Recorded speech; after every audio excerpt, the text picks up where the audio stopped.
Hello, everyone, and welcome to the Cloverly Academy. My name is Sophia Wardell, and today we have a very special guest, PR expert and former fashion television judge, model, and advertisement photographer, Todd Anthony Tyler. Todd is the founder of Todd Anthony Tyler PR Agency. Backed by his 20 plus years in the fashion, entertainment, and fitness industries, along with a strong roster of influencers, Todd brings a wealth of knowledge and a global reach in connections to elevate brand recognition, as well as social media standing and engagement for various brands. Thanks for joining us today, Todd. Thank you, Sophia, for having me on. I'm excited to talk to you about social media, one of my latest loves. Sure, Todd. Well, we're so happy to have you on, and I've been really looking forward to discussing influencer connections and book promotion strategy with you. So, Todd, how can authors identify influencers who align with their book's genre or target audience? Yeah, so for authors that are looking for influencers that they want to promote their book, obviously they want to utilize their audience primarily. That would be one of their first points. So what they're going to be looking at is not only follower count, but who their audience are, who the people are that are answering and engaging with them on their posts, and do they align with what the book's about. So obviously for what we do with TATPR, we would have a call initially with somebody who wants to PR a book, get an idea about the author, get an idea, of course, about what the book's about, if they've done previous books, if this is in a series of books, a lot of questions that we have to handle there initially. But then when we're turning around to use influencer marketing, there now we look specifically at the influencers that they're interested in using and questions about why they want to use them. Of course, that would align specifically with what the subject of the book is about.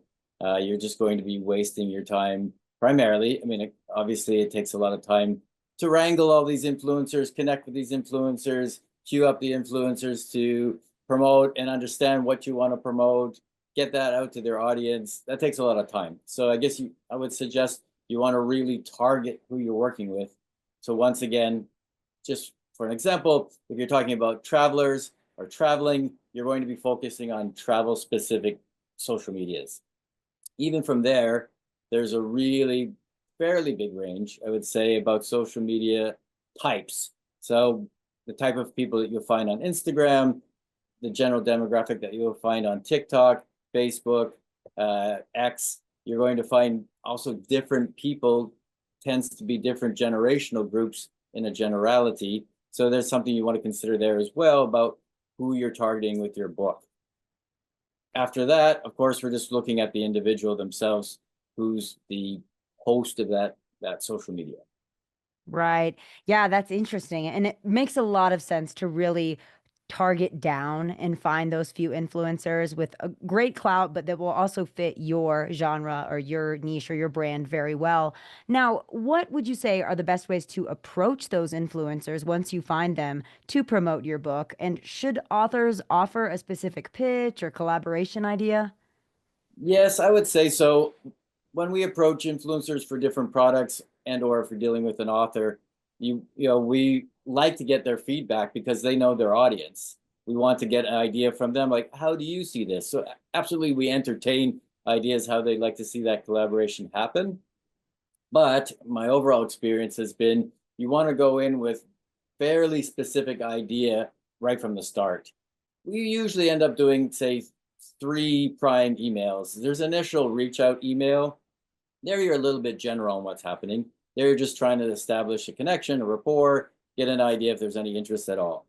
Then there's a secondary email where we get down more into details about what we specifically want the collaboration to look like, what they want them to do, which usually ends up coming back with rate cards.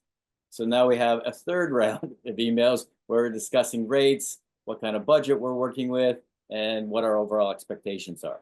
That makes good sense. Now, what types of influencer partnerships work best for book promotion? Example, interviews, giveaways, book clubs, live readings.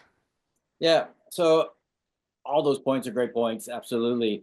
I sort of best practices for book PR. I would say live readings is a really big one that I think people really respond to. You can set those up obviously through even a stories situation. I think that's very impactful, very engaging. people get a sense and flavor for the book. They like to connect with the author. I think live readings are great. Also, of course, interviews, anything they can do in line, sort of what we're even doing today, that goes a long way. People get to know the author, they get to know their story a little bit. This goes into getting any interest in the book at all. Then you can expand about what the book's about. So I would say those live readings, absolutely, if you can arrange them, interviews for sure. And then thirdly, and not as a a lesser idea, but still, I would go with the giveaway. People like giveaways. The only thing I would see a little bit of a challenge with giveaways currently in the current sort of climate environment of things is that people are getting so used to giveaways now. So, and they're seeing really big giveaways, like people are giving away watches and cell phones and computers and like massive giveaways. So, in that sense, people become a little bit spoiled about the giveaway. But absolutely, it's still a good way to promote the book. Now, how can authors, in your opinion, leverage micro influencers or niche influencers if they don't have a big budget for promotion? Yeah, so that's again a good point. I think micro influencers do have, in some ways, a better audience, and that's why what I answered in the first question there about finding that influencer and then vetting that influencer, looking at their audience, looking at who's responding to their in the comments to their postings. Those are really important aspects to determine if this is a good person for your book. But again, also without having those big budgets, it's a really good place to look because now, of course, you're going to be trading some time doing those interviews, doing those live readings, and some books, but it might be in your, the price point of what you have available to you for PR marketing at the time. And again, I don't think that's a lesser influencer PR approach because they really tend to have actually closer followers and followers who really look up to them and take their advice a little bit more than some of those massive followings, 100,000 plus, a million followers. I mean, those are good numbers, but maybe not as impactful, especially for a book. Well, Todd, thank you so much. That was wonderful insight on influencer connections and book promotion strategy. All right, thank you very much, Sophia. My pleasure to speak about books and influencers and what's best to approach them. Lastly, Todd, where can our listeners find and connect with you?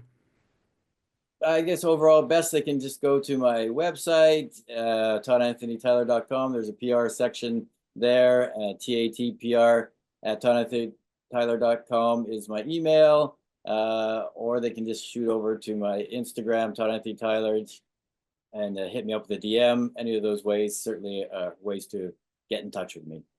That's all the time we have for today. Thank you, everyone, for tuning in to today's interview with PR expert and former fashion television judge, model, and advertisement photographer, Todd Anthony Tyler. Be sure to check out our website for more videos. Wishing you all a fulfilling and successful writing journey.